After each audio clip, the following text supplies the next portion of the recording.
indo para essa mesma linha, assim, Chimba, acho que eu queria que você contasse um pouco realmente que primeiro você falou um pouco de fora para dentro, né? Os aspectos de como que abordava, né? Mudou, a gente começou a ser menos invasivo, menos agressivo, né?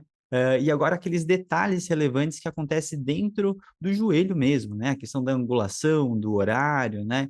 Toda essa questão de banda dupla ou não, né? E a gente tem várias questões aí para serem faladas. Então, acho que pode fazer o treino de descrever a cirurgia, assim, que eu acho que ela tem sua complexidade, as pessoas vão treinar a imaginação, mas a gente deixa qualquer coisa um vídeo de referência, assim, do YouTube depois. Mas vamos lá. Perfeito. Mas acho que, como você disse, realmente a imagem mostra muito mais, né, do que mil palavras, tá?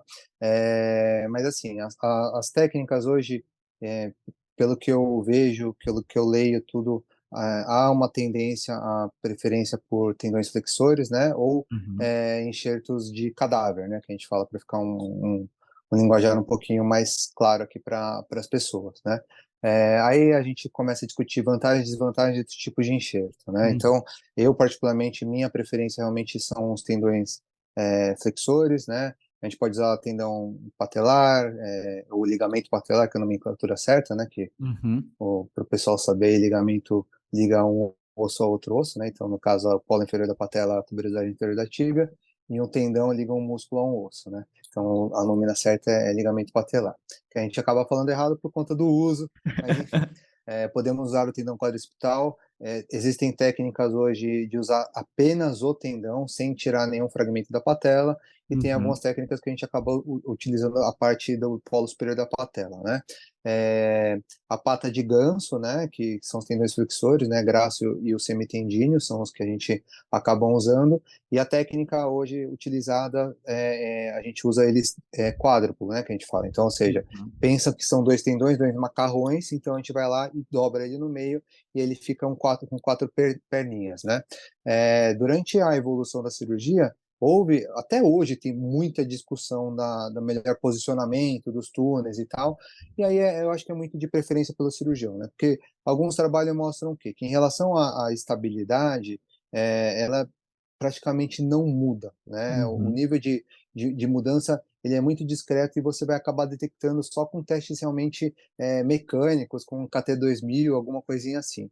uhum, E se você for aplicar um score de percepção subjetiva, realmente não há diferença entre as técnicas para fazer, tá? Você perguntou dos horários, eu acho que hoje isso é o menos importante, né? Na verdade, hoje, o que a gente pensa quando a gente vai fazer cirurgia? A ideia é tentar reconstruir de forma mais anatômica possível, né?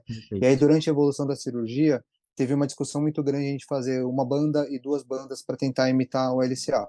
Que todos Uhum, os trabalhos mostraram que realmente não fazia diferença, tá? uhum, Então, como duas bandas é uma técnica um pouquinho mais agressiva, você teria que fazer dois túneis ósseos, ela é mais lenta, mais demorada, então ela acabou ficando mais em desuso. Eu particularmente desconheço qualquer cirurgião de joelho que faça dupla banda, e olha que eu já rodei bastante, né? Já fui para os Estados uhum, Unidos, já fui para Londres, já fui para Alemanha em duas cidades diferentes para acompanhar a cirurgia, já fui para a França, enfim, acompanhei alguns cirurgiões até de fora, não só de dentro, aqui dos meus grandes mestres, professores, que eu sou muito grato a eles, né? E realmente a preferência por todos com quem eu conversei realmente era o uso dos flexores. Então, o que a gente faz? A gente usa alguns parâmetros anatômicos, né? uhum, É, então, como que vocês como físico, quando vocês forem pegar os pacientes, eu acredito que vocês vão ter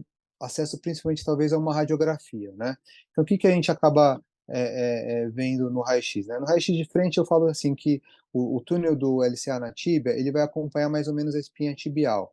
E se você vê a tíbia no perfil, ele vai ter que estar um pouquinho anteriorizado em relação ao centro do platô, né? uhum, Mais ou menos a 43% é o que está descrito nos livros, nos trabalhos, a 43% na parte da frente, tá?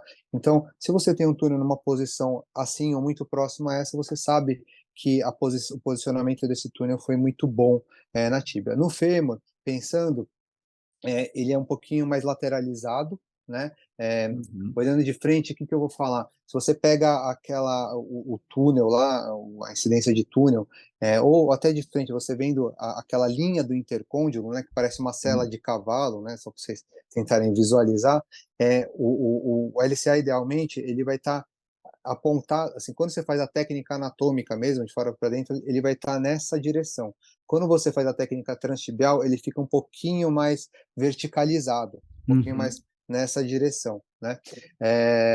Mas quando você olha no perfil, existe um erro muito comum, quer dizer, não vou falar que é muito comum, mas não é tão raro de acontecer, principalmente em cirurgiões que estão na curva de aprendizado, é esse túnel ficar um pouquinho anteriorizado.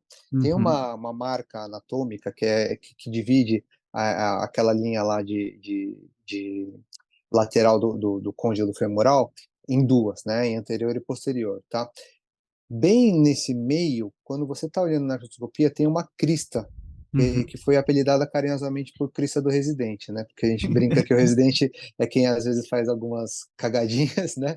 E aí acaba usando aquele parâmetro como a parte posterior do túnel, quando na verdade tem que usar a parte posterior do côndilo femoral. Uhum. Então, o túnel, quando você apoia o instrumento na região errada, ele pode ficar um pouquinho mais anteriorizado. Então, olhando no raio-x do perfil, quando você vê aquela linha lá que divide o côndilo do resto do fêmur, ela tem Uhum. que estar do meio para trás, tá? Sim. Então, você tendo essas posições no raio-x, você já sabe que foi feito numa posição interessante, tá? Quando Uhum. você tem diferença, alguma diferença em relação a isso, pode explicar uma dificuldade de você ganhar extensão ou dificuldade de ganhar flexão no joelho do paciente.